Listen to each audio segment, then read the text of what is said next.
Readymade সর্ষে পোস্ত powder দিয়ে আজকে তেলাপিয়া মাছের ঝাল বানাবো, দেখি খেতে কেমন হয়। তো 6টা মাছ রান্না করব, তার জন্য এইটুকু পাউডারই যথেষ্ট। একটু লেবু দিয়ে মশলাটা ভিজিয়ে রাখলাম। এবারে আগে থেকে ভেজে রাখা মাছগুলোর মধ্যে নুন, হলুদ, চিরা কাঁচা লঙ্কা আর সর্ষের তেল সঙ্গে এই মশলাটা দিয়ে সুন্দর করে মাখিয়ে নিতে হবে।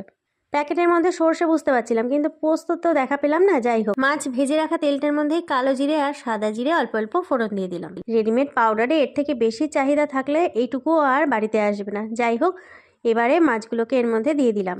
সামান্য একটু নাড়াচাড়া করব, খুব বেশি নাড়াচাড়া করার দরকার নেই, যেহেতু সর্ষে রয়েছে। বেশিক্ষণ তেলের উপরে রাখলেই ব্যাস তেতো হয়ে যাবে। কিছুদিন যাবৎ গুঁড়ো মশলার ব্যবহার বাড়িয়েছি, শিলনোড়াটাকে ব্যবহার করছি, ফলে মিক্সার গ্রাইন্ডারটা একটু রেস্টে আছে। তো এবারে জল ঢেলে দিলাম পরিমাণ মতন। মাছগুলো জলের মধ্যে ডুবে থাকলেই যথেষ্ট। শেষমেশ যখন ভাত দিয়ে খেয়েছিলাম দুর্দান্ত লেগেছিল। সর্ষের প্রয়োজনে এই মশলা